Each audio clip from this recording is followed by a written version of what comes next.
Welcome to CNN 10, your objective explanation of world news.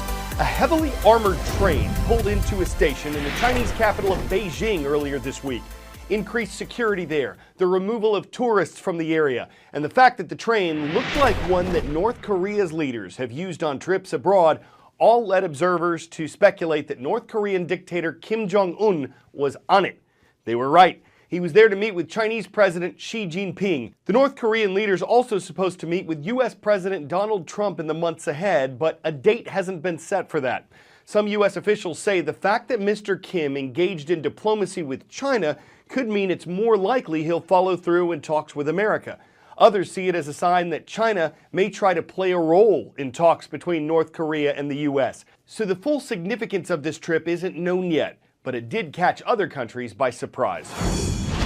China and North Korea dropped the diplomatic bombshell on Wednesday, simultaneously confirming that North Korea's leader made a secret 4-day visit to China. They waited until after the meeting was over and after the special train carrying Kim Jong-un crossed the border back into North Korea to reveal that the visit took place. This is Kim's first foreign trip since he assumed the throne in Pyongyang more than 6 years ago.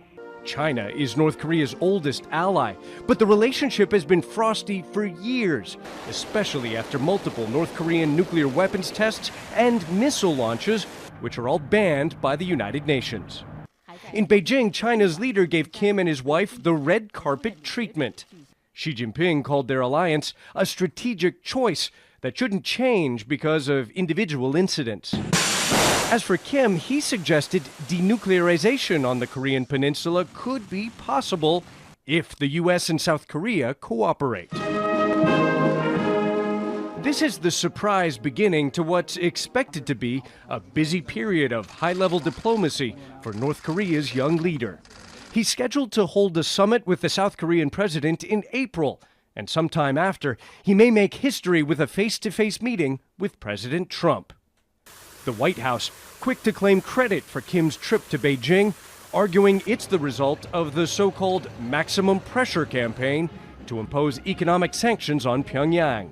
If all goes according to plan, Kim will rapidly go from extreme international isolation to sitting down at the negotiating table with the leaders of the two most powerful nations on the planet.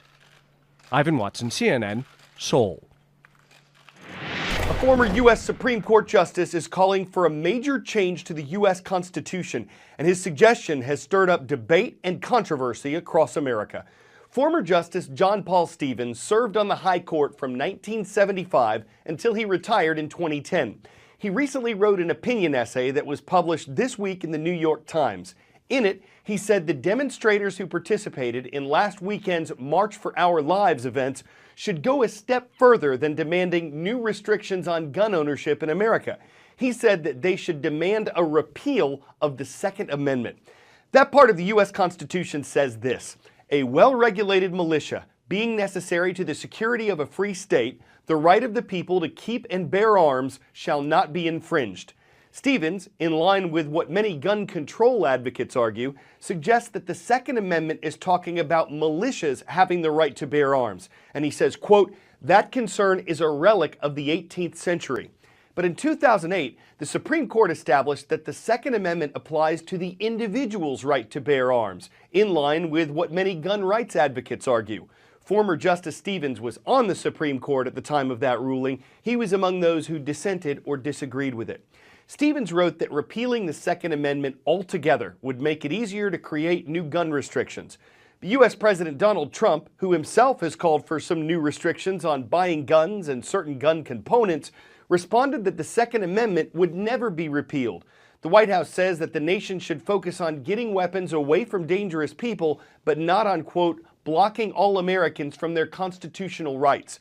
And Republican and Democratic leaders in Congress, even those who support new gun restrictions, have indicated they also support the Second Amendment. The U.S. Constitution has been amended 27 times since it was signed in 1787. Experts say it's very difficult to do. And even if Congress or the individual states met the threshold for a new amendment or a constitutional convention, it'd still take 3/4 of the states to ratify any changes to the Constitution. None of its first 10 amendments has ever been repealed or changed.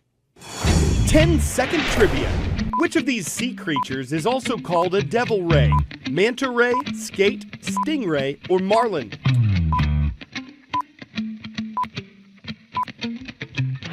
The answer here is the manta ray, the largest type of ray there is, whose wingspan can stretch as far as 30 feet. 30 feet was the Guinness World Record for the largest manta ray wingspan ever recorded. Usually they're not quite that big. A sheriff's office in eastern Pennsylvania has issued an arrest warrant for a rodent.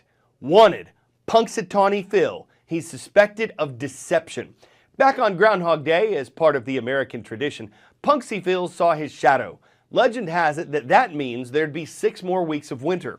But when a snowstorm hit last week, after the 6-week period had passed, the sheriff's office said it was sick of a rodent masquerading as a meteorologist. Guess they thought his predictions were ground hogwash. They got tired of woodchucking up the weather to chance. Maybe a whistleblower named the Whistle Pig, and even if he never meant to cause any harm, he might have just met his match. Only time will tell if this leaves him with a Punxsutawney reputation. I'm Carl Azuz for CNN 10.